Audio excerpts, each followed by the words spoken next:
first. Anyway, Bismillah wa salatu wa salamu ala Rasulillah wa ala alihi wa sahbihi ajma'in, thumma amma ba'd. فأعوذ بالله من الشيطان الرجيم أم لم ينبأ بما في الصحف الأولى. Wasn't he informed of what was given in previous scriptures? And Allah Azza wa Jalla actually in this case says في صحف موسى وإبراهيم الذي وفى ألا تزر وازرة وزر أخرى وأن ليس للإنسان إلا ما سعى وأن سعيه سوف يرى. This talk inshallah is divided into several parts, and what I'm going to try to do is, again, like I did last evening for those of you that were there, try to make you repeat after myself so I know that you're keeping up. Okay? What we're going to talk about first of all is the American dream. Life, liberty, and the pursuit of happiness. Very good. Pursuit of happiness. So I'm going to start with the pursuit of happiness. And I'm going to tell you that even though that's an incredible notion, and the founding fathers of this nation had something really genuine in mind, I was really peculiar and really estranged actually to find that the Quran does not talk about the pursuit of happiness. It's pretty shocking. I'm trying to figure this thing out for 15 years now, trying to find where is the pursuit of happiness in the Quran. Allah doesn't talk about it. He doesn't. And it made me wonder, why is this such a fundamental crux of modern society? People just want to be happy and Allah is not talking about it. Sorry, I forgive you. They want to say that please don't come, like the session is full. Okay, so guys outside, they're making me tell you the session is full, which is terrible. But at least there's a bazaar right behind you. So, okay. So anyway, what was I saying? Something about Islam? Pursuit of happiness, that's right. Okay, so the Quran does not explicitly talk about the pursuit of happiness. And it's interesting that the Quran, the highest thing it talks about is contentment. Contentment, just being at peace. That's the ultimate goal in Islam. It's not happiness, this is two different things. Being at peace and being happy are two different things. Now, I want to talk to you a little bit about, some studies in psychology that are really interesting, and they really shed light on how we are to understand one of the statements in the Quran that this entire talk is about. And the statement comes from Surah An-Najm, وَأَن لَيْسَ لِلْإِنسَانِ إِلَّا مَا سَعَى. A human being will have nothing for his own benefit except whatever efforts he made. Now I want you to stay with me as best you can. The first and the lowest pursuit any of you will have, and I'm particularly picking on the young people in the audience. I know there are young at heart in the audience too, but this is for the young physically, okay? So those of you, you understand that the lowest, I need you to understand that the lowest of all pursuits in your life is going to be happiness. The lowest of all of them. And let me demonstrate why that is. You don't feel like getting up and doing your homework on Saturday morning, so you sleep in until 12, and you are what? Happy. It doesn't take much to be happy. Some kid plays video games the entire night and he's got a huge migraine, but since he beat the game, he's somehow happy. Somebody gets a call at work, listen, it's a snow day, you don't have to come in. Guess what? They are what? They're happy. In other words, happiness is easy. In small things, happiness is easy. Of course, happiness in relationships is very difficult. Making your parents happy or getting your parents to be happy with you is very hard. Making your wife happy, let's leave that one alone. Let's leave that one alone. Okay. Yeah. But anyway, for yourself, attaining happiness, it could be as simple as you watched a movie and you felt happy. Or you went to meet some friends and you felt happy. Or you went to your favorite restaurant and you felt happy. It doesn't take much. But you know what? It comes, and what happens to it? It goes. It goes away. You get bored again. You get frustrated again. And you want to be happy again. Right? So you keep going after this drug of happiness, which keeps leaving you. It never stays with you. That's the lowest of all pursuits. So when people say, I just want to be happy, I don't understand what that means, because nobody's always happy. Allah gave us a huge score of emotions to experience in life, and they're all part of a healthy life. Happiness is just one of them. So if your pursuit is just happiness, let me tell you, you're in for a lot of disappointment. That's never going to happen. You're never going to be constantly living in a state of happiness. That's not how it works. I'm not saying you're going to be depressed. But I am saying that life is about struggle too, isn't it? When you're studying for your finals, you're not happy. When you're in the middle of a 3-hour final, you're not happy. When you're with guys, you want to work out. When you see the results, you'll be happy. But when you're working out and you're sweating and you're dying, you're not happy. Look at your face. Like you do the Sylvester Stallone. It's really like... So anyway, The lowest of all pursuits is what? Happiness. Let's go a step further. The second pursuit. It's a step further, which means it requires more effort. And every time I take a step, you have to go through more pain to get it. Okay, so the next step is the pursuit of cool.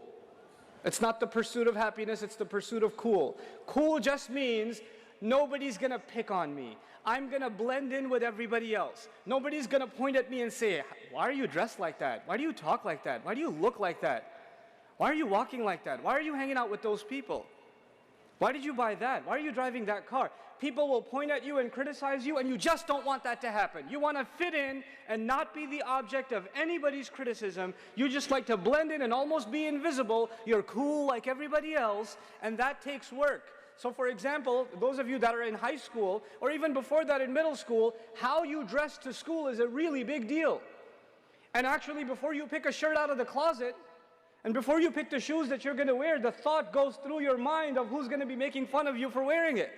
It actually runs through your mind. You know, when you go shopping, when your parents say, okay, let's get you some clothes or whatever, when you go shopping, or they give you money, the decision to buy whatever clothes you buy or the shoes you buy, actually a lot of it is driven by what people are going to think of you when you wear this. This is your pursuit of cool, and it takes more work to blend in. It's easy to be the weirdo that everybody else finds strange. But it takes work to be like everybody else. And a lot of young people, unfortunately, have to give themselves up. They have to pretend they are someone they're not, just to fit in. I've met kids that are maybe 14, 15 years old. I met this kid one time. He had a baseball hat on sideways. It used to be a thing, right? And he's got pants hanging down, and he's just kind of like, you know, and he came up to me and he started crying. And I sat him down, we started talking, and he tells me, you know, I hate dressing like this. I hate it. But if I don't, kids make fun of me. I could even get beat up. I have to dress like this. I don't like cursing, but I do a lot when I go to school. Because I have to fit in. There's the lowest pursuit, and that is that of happiness. One above that is the pursuit of what? Cool. Then there's a pursuit above that. It's the pursuit of popularity.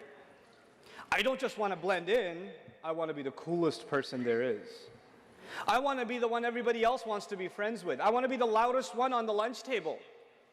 I want to be the one that before anybody gets to make fun of me, I want to be the one that makes fun of everybody else. And that's a lot of times the kids that are popular in school, they're actually popular because they make fun of other kids. And everybody's scared that they'll be the next target, so they kind of come under their wing. So they're not the next target. This, by the way, I'm not just talking, even though I'm focusing on young people, this happens with adults. This happens with adults, absolutely. This happens with our uncles and aunties, absolutely. The pursuit of popularity means I just want to be talked about. I want to be the center of attention. I need people to be commenting on me. So I'm going to post a picture, I'm going to tweet something, I'm going to post, make a video, whatever I'm going to do so that people are talking about me. And every time that commentary starts going down, I need to do something new so the conversation starts anew again. And the pursuit of popularity is a strange thing because it makes people humiliate themselves. Like for example, in the music industry or the entertainment industry, when an artist, their album went platinum or whatever, and everybody's downloading their song and it's no longer popular, then they have to humiliate themselves and make, disgusting videos or get involved in a controversy or, so that the tabloids about them, at least those are popular, because they couldn't get popular because of their own talent anymore. They couldn't sell the next music, the next bit of music video or next song or whatever, as they could the last one. So this is the pursuit of popularity, and in order to become popular, it takes work. You got to spend money, you got to spend time, you got to work on yourself, work on your image, and it becomes really important to you to maintain your image and to maintain that status among people, that profile among people. This is the next pursuit.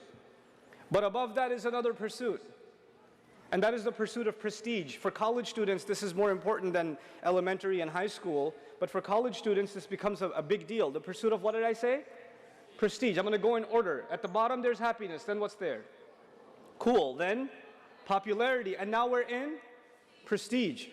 Prestige means you want to be able to associate yourself with something that is very valuable. You want to be able to tell people, I went to Harvard. You don't tell them you went there for a weekend to pick up your friend. But you would like to use your name in the same sentence as Harvard.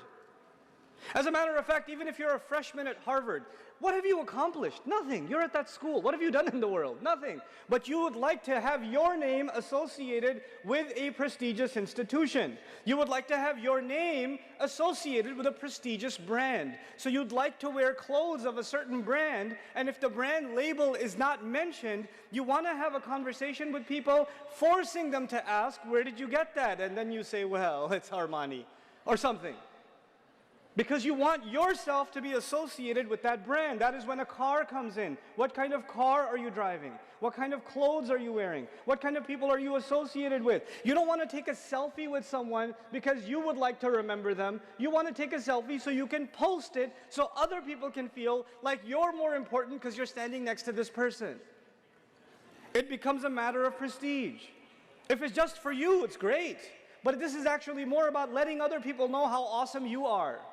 By association, not by accomplishment. You know?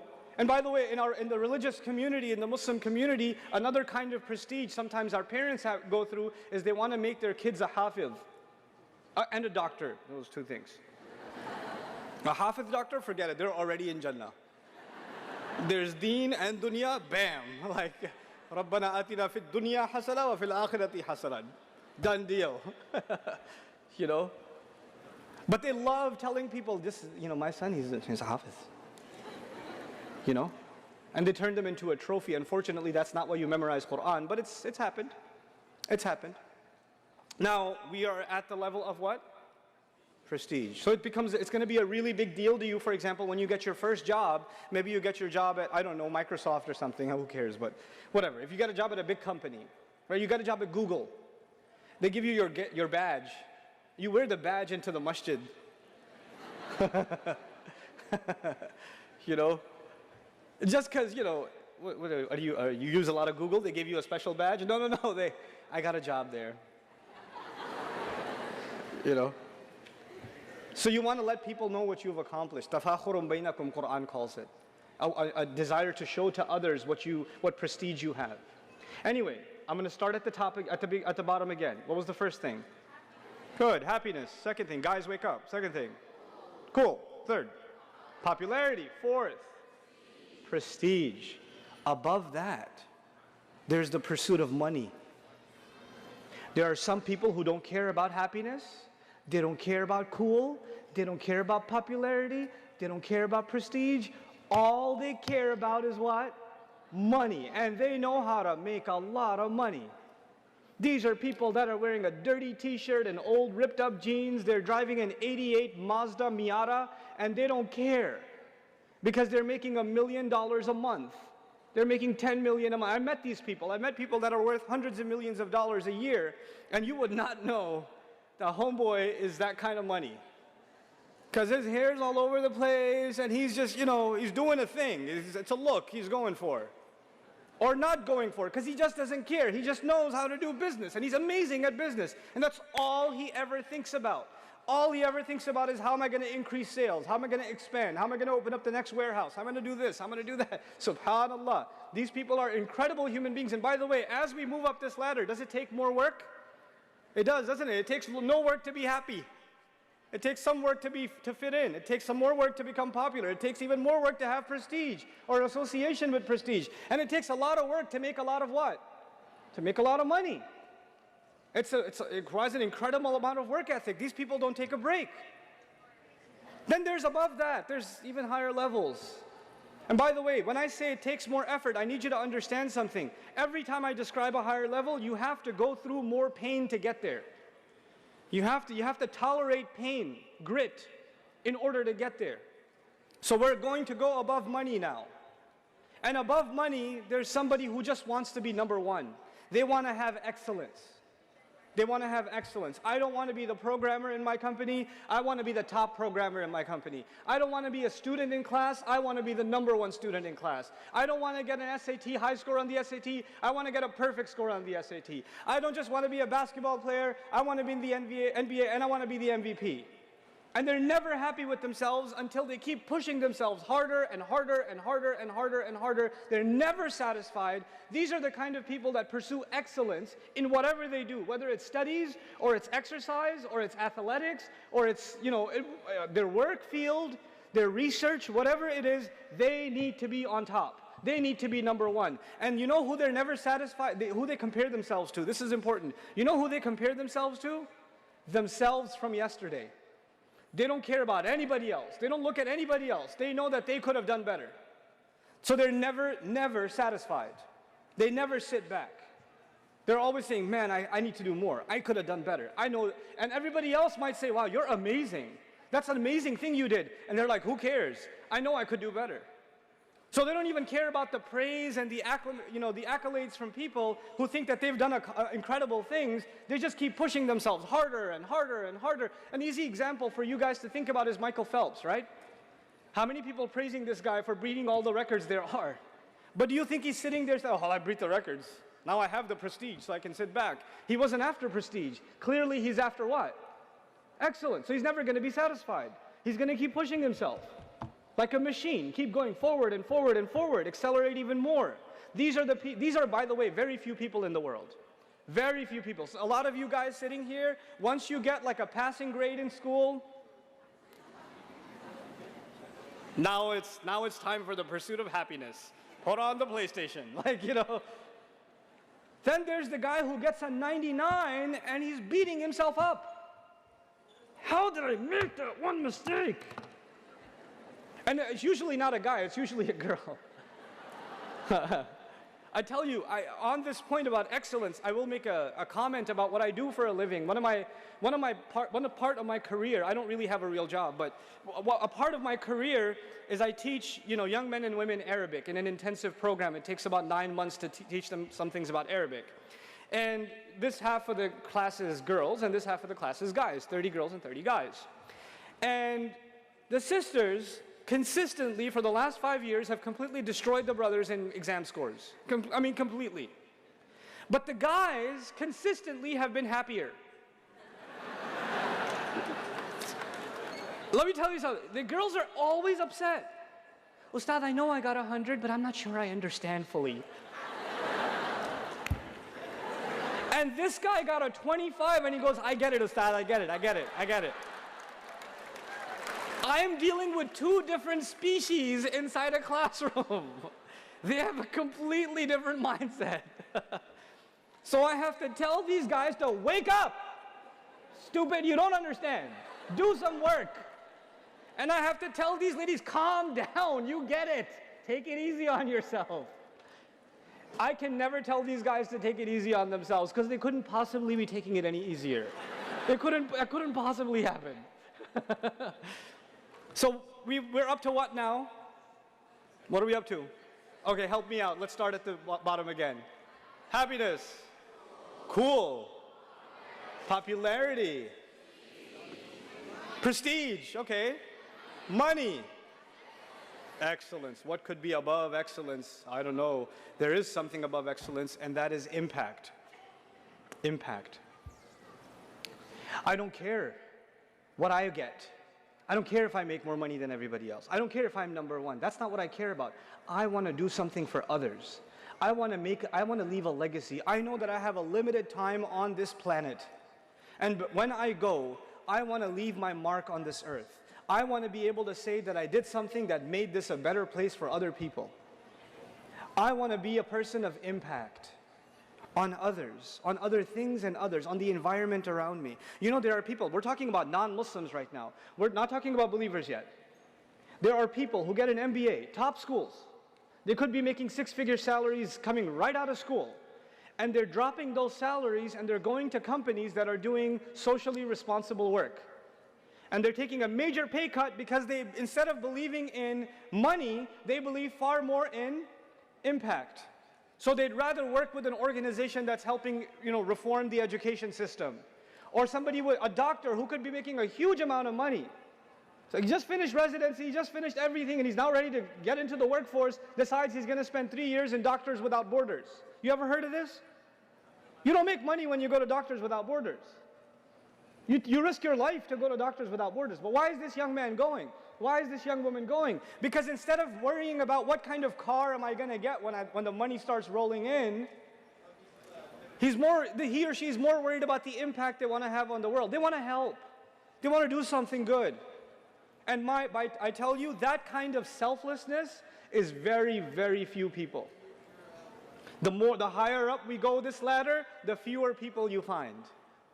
And those people are incredible human beings. These are actually the human beings that have made changes on the planet.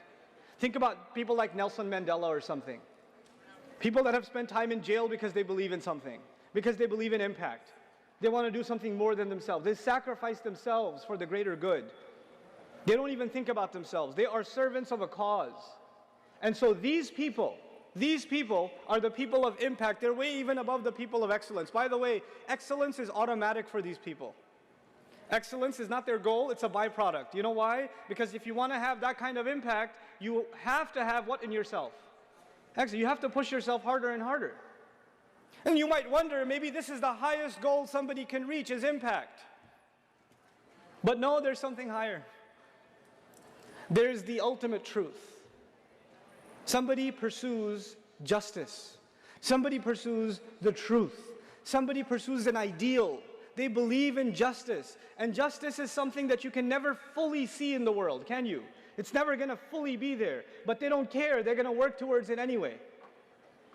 Now and by the way, when you work towards something you can't even see, it's the hardest thing to do in the world. If you're working towards impact, even if you see a little bit of impact, you get encouraged, isn't it? You get encouraged and it pushes you further. But when you work towards an idea, the cause of justice, you may not see justice ever. Ever. How are these people able to push themselves even if they're working towards something they've never even seen? These are the most incredible, resilient kinds of people. Once they believe in an idea and everybody else thinks they're crazy, they don't care, they keep going. And so I'm going to start at the top now, which is the pursuit of truth and the pursuit of justice, and tell you that the legacy of our prophets, all of them, alayhimu salatu wassalam, was actually the pursuit of truth. They cared about sharing the truth with people. And a lot of times on the Day of Judgment we learn from the Prophet sallallahu alaihi wasallam, there's actually going to be people that show up before Allah on Judgment Day, messengers, showing up before Allah on Judgment Day with no followers behind them. No followers. Not one, not two, zero. Zero. What did they pursue? The truth. How much impact did they have? Zero. But they're still absolutely successful in the sight of Allah, yes or no? So now we need to understand something. We're going to go back to this chart again, but I'm going to focus on the last four. The last four, maybe even the last five. Let's see. Let's first talk about excellence. When you pursue excellence, you're never satisfied with who? Yourself. The question is, why aren't you satisfied with yourself? Just because you want to be better? No, if you understand Islam's point of view, you're never satisfied with yourself because every single one of you people is supposed to be in pursuit of impact. You're supposed to be thinking of other than yourself. And that's why you should never be satisfied with yourself. Allah has put more responsibility on you than you realize. I want you to think about this too. This is actually one of the most powerful statements in the Quran, and because it's not clearly translated, it creates a lot of problems. Allah says, "La yukallifu Allahu nafsan illa wus'aha." Allah does not put a burden on any individual except, now here's the weak translation, except to their capacity. Allah will not put a burden on you that you cannot bear. Have you heard this before? Okay, the Arabic would have been "La yukallifu Allahu nafsan illa bi wus'iha." If it was to their capacity, a ba would have been there. But actually, "illa wus'aha" yani kallafa Allahu wus'ana. The meaning is completely different now. That's the bare meaning. But you know what the true meaning of this ayah is? Allah has not burdened you with anything except your own potential. Think about what I'm saying. Allah has not burdened you with anything except what? Your own potential. In other words, did you have the potential to be better? Yes. Could you have done more? Yes. And Allah will hold you accountable for what you could have done. Not the bare minimum, but the maximum. Allah wants you to push yourself and push yourself and push yourself and show Him what you're made of. Show Him what you're made of. That's the idea of the pursuit here. We're not interested in the pursuit of happiness. That is actually something Allah gives us as a side benefit. We're not interested in the pursuit of cool, because cool is lame. Everybody else is a loser and you want to be a loser like them. We're not interested in the pursuit of popular. You know why? Because everybody else who has no idea of the purpose in their life, if you're popular in their eyes, you're just the dumbest of them. We're not interested in the pursuit of prestige, because we know prestige comes from Allah. Prophets were made homeless. They had prestige. These messengers were spit on and they had prestige. We've got the wrong definition of prestige. We're associating it with the wrong things. Are you giving me a water bottle? Thank you. Okay. Now, when it comes to the pursuit of excellence, you guys, Muslims, we cannot afford to be satisfied with mediocrity. We cannot afford it. You as a believer, as a Muslim, have to push yourself to better. Whatever you're doing. If you're memorizing, you could be memorizing better. If you're studying, you could be studying better. If you're working, you could be working better. If you're volunteering, you could be volunteering better. Push yourself to better. Push yourself, especially when you're young. Right now you have time. You don't have that much responsibility. But I have homework. Yes, that's not too much responsibility. Responsibility will come once you get married, once you have children. Right now you're free. Right now you have the freedom you will never ever have in your life. This is the time to push yourself, not sit back and play video games. This is not the time to sit there and watch movie after movie after movie. This is not the time to be excited about the new Avengers or whatever. This is not the time, not for you. You have much bigger things to do. The entire world is waiting on the impact that you will have. You can't sit around. Everybody else can, that's fine. They don't have higher pursuits. You have to be the person of excellence, because you're from now thinking about impact. Every single young man and woman in this audience should be thinking about, what did Allah give me? What talent did He give me? And what impact will I have on this planet because of it? What am I going to do with it? And as you think about that impact, then you realize what you're really working towards. You're working towards contentment, meeting with Allah. That is our ultimate truth. You want to be able to show Allah that you did everything in your potential. That's what you want to be able to do. You guys should have the best sleeping habits. You guys should have the best dietary habits. You guys should have the best exercise schedule. You guys should be the best in your prayers. You guys should be the best in your studies. You should be pushing yourself to excellence in everything you do in life. Everything you do in life should be at the top. You should not be eating junk food. You should not be the people that are just lounging around wasting time. Yes, you should have a good time, but even when you play hard. You play hard. People see you, other kids in school see you, other people in college see you and say, I want to be like him. Everything he does is awesome. Everything he does the best. That's what you people need to be. That's what this ummah needs. People of excellence. And then these people are going to have impact. And you know what? Our parents, unfortunately, because they were never taught this business, they were never taught this ladder. So you know what? Their highest ladder was prestige, maybe above prestige, money. That's where it ended. So the only concern they have for you is prestige and money. Get a job so you can have prestige, so we can say our son has a job. He's a doctor. He's a this, he's a that. And hopefully we can have a lot of money, we can show it off. That's it. That's where it ended for them. And that's what they talk to you about all the time. Where are you going to work? How are you going to make money? When are we going to buy a house? Isn't it? Everything ends at prestige and money. But there's so much more in life. What's above money? What was above money? Excellence. Who's going to push you to excellence? Who's going to think about impact? If you and I only think about money and prestige, and it dies there, how many young men and women have gone and become doctors in the Muslim community? And I love picking on doctors because they're so depressed in the Muslim community. They went and became doctors because their mama told them and daddy told them. I would not want to go to you if I have a problem. I would not. I would rather go to someone who became a physician because they love helping humanity. They care. They don't love the next payment coming in from the corrupt insurance company.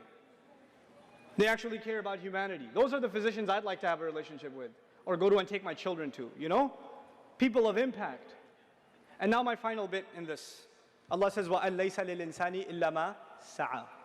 Human beings will have nothing for themselves except the effort that they made, the pursuit that they had. Now let's start again. The pursuit of happiness, the pursuit of cool, the pursuit of popularity, the pursuit of prestige, the pursuit of money, the pursuit of excellence, the pursuit of impact, and the pursuit of truth. Yes? You know the most valuable thing to Allah?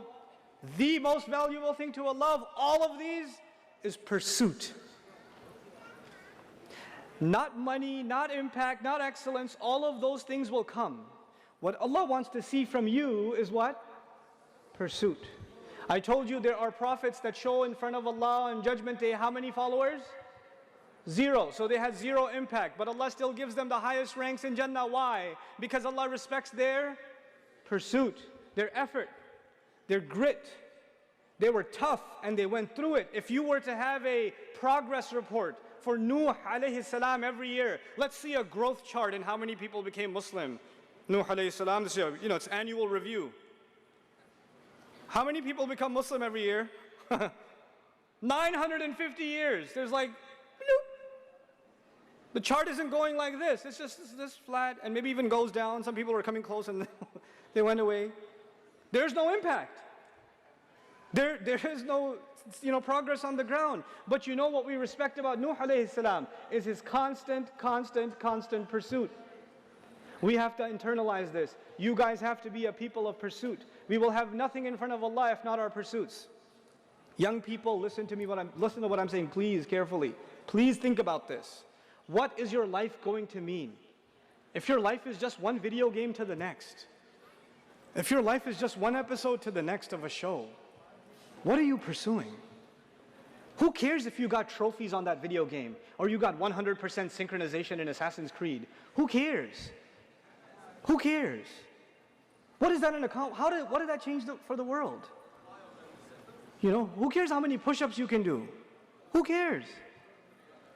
You have to think more than that. You have to think higher than that. And when you start doing that, I will tell you one thing Allah will give you. Allah will give you happiness. When you really have pursuit, then your life means something. And when your life means something, it makes you happy. When you don't have pursuit, then you never find meaning in your life. And that's why you're never happy. Doesn't matter how much music you listen to, or how much hanging out you do, or how much partying you do, you're just never happy. You're never satisfied. You're always bored. You're always just, not happy with yourself, etc. It is this pursuit that you have to internalize. You young people have to be people of incredible pursuit. Allah says, وَأَنَّ سَعْيَهُ سَوْفَ يُرَى. I love this ayah. And I'm ending with this ayah. And that his effort, his pursuit will soon be seen. His effort will soon be what? Seen. Let me tell you something. When you show somebody your resume, I graduated from this school. I've worked here and here and here. I did this and this and this project. What do you put on your resume? The results or the pursuit? You don't put the pursuit, you put the results. The result was you graduated. You don't put, I worked really hard for the final semester and I was like dying to do this exam. And you don't put that on your resume. You just put, I graduated. Yes or no? I did this project, and this project. You don't put on your resume how much effort you made to finish that project, isn't it? And by the way, sometimes you put a lot of effort in and you don't pass. Does that happen? You put an incredible amount of effort into a project and it fails. Or you don't get the grade that you deserved or you wanted. You just didn't see the results. Human beings, we judge each other based on what? Results. I don't care how much effort you made, you didn't get the results. You're fired. I don't care how much effort you made, you didn't pass the test, you're not graduating. You understand? But Allah on Judgment Day is not looking at your report card based on results. Allah is looking at your report card based on what? Effort.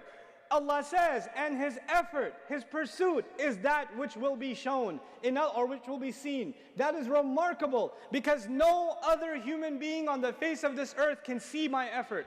I cannot see your effort and you cannot see mine. Only Allah sees effort. All we see is impact. All we see are results. We are people of results. Allah is a judge of effort. Subhanallah. What an incredible master. Nobody will appreciate your efforts except Allah. So never underestimate your efforts because other people underestimate them. People didn't appreciate the kind of work you put in and you figure, well, I guess it wasn't worth it. It was to Allah. It was to Allah. It was worth it to Allah. So that part of my talk was specifically for the sisters. Because they do a lot of effort and they feel like it's not going anywhere. Not the guys, because guys don't do any effort. and they feel like, I did a lot, I tried so hard. You guys just have to stop lying to yourself. You have to telling yourself you're doing enough. You have to stop being lazy. Shaitan is destroying you guys. He's destroying you. You're so lazy. Stop being lazy. Stop rationalizing to yourself. Get up and do work. Do more. If you can't find a job, keep going. Keep applying. Keep applying. Keep talking. Keep networking. Don't stop and say, I tried everything, it didn't happen. No, you didn't try everything. Keep pushing. This is what you have to learn to do. Learn from your sisters, man. They're just, you know, hold on, I'm coming after you, hold on. You're not going to be happy after a little while. You know your problem? Forget the pursuit of happiness. Your problem is that you're actually always uncertain about yourself. You're always thinking, I'm not good enough, or it didn't count. Stop it!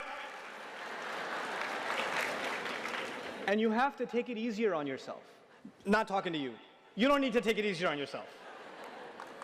You take easy enough on yourself already, mashallah. You, on the other hand, need to chill out. You need to calm down. I've met sisters that are studying Islam, that are studying the Quran, but I don't have all the vocabulary yet. Yes, auntie, relax. You don't have all the vocabulary. It's not the end of the world. Allah is not interested in your results. He is interested in what? Your effort, your effort, your effort. Stop worrying about your results. You worry too much about your results. You worry too much about what you don't already know, what you haven't already accomplished. Stop thinking about accomplishment and start thinking about, sincere, genuine, best possible effort. And then let me tell you, the results from Allah will come, and they will come pouring. But they will come on His schedule, not yours. Two people will make exactly the same amount of effort, and somebody will see the fruit of their labor right away, and somebody else will wait for years before they see anything. And that is in the hands of Allah. And you don't get to say, well, he got so much results, I didn't get any results, we made the same amount of effort, this isn't fair. No, no, no, it is entirely fair, because that calendar belongs to Allah. And all Allah wanted to see from you was your effort. There are going to be two people that take the same exact test. This happens in my class. They take the same exact test. One guy works extra hard. Man, this guy studies all night and all day. He was my friend before he came to the program. We were friends together, and now I'm his teacher. And I'm telling him, hey man, you want to go hang out? No, I got to study. I'm your teacher. No, I got to study. There's an exam. I'll go easy on you. I'll give you extra credit. Let's go play, man. Just go play some math. No, I have to study. This guy studied day and night, day and night, day and night. I know the effort he made. People don't know. I know the effort he made. But you know what? He's so smart in his career. He's so smart in business. He's so smart professionally. But Allah did not create him to learn Arabic or something. No matter how much he learned, he could not get a high score. He could not even, barely passed. Barely passed. Every time. And the kid next to him, super genius, laziest bum I've ever met, kid is sleeping in class all day, and he gets a 99 every time, or 100. And it used to make me so mad. I want to see that kid get a 0. I do. Like, I want to see him get a 0 so I can slap him so hard with this paper. And the guy who's killing himself studying is failing the test. And I, as a teacher, am frustrated. Imagine the student. I, as a teacher, am frustrated. How come this kid puts no effort in and he gets the results, and this guy puts every possible effort in and gets 0 results? It seems unfair. But you know what? When both of these people come in front of Allah and both say, I was learning Arabic for Allah, I was learning Arabic to please you, Ya Rab, Allah will say, okay, let's see what you did. And one of them shows the 99 and the other one shows the 20. What is more valuable to Allah on that day? Oh, that 20 is priceless. It is priceless. Because Allah is not scoring the number on the page. What is He scoring? The effort. And that 99 may be worth very, very, very little, because he didn't have to make much effort to get it. He didn't have to make much effort. This is how Allah will judge. It's all about the quality, not about the quantity. People can only judge quantity. Allah will judge quality. Think about the quality of work you're doing, the quality of life you're living, the quality of the day you had. What time did you wake up for Fajr this morning? What kind of breakfast did you eat? Who did you talk to? How did you spend your time? What did you do? What was the quality of your day? Fix that, and inshallah ta'ala, this ummah has a bright future. Because once you start thinking about the ultimate truth and you start thinking about impact, there are going to be ideas that come out of this room There's going to be creativity that comes out of this room. There are going to be projects that come out of this room that are going to change the world over. They will impact the world like it's never been impacted before. That is what the Muslim youth is capable of. That is what the young believer is capable of when they have the right pursuit. May Allah Azza wa Jal make these people, these young people, the heroes of this ummah, the people of pursuit, that next generations come back and say, man, we want to beat them. They're the gold standard. Barakallahu li wa lakum. Wassalamu alaikum wa rahmatullahi wa barakatuh.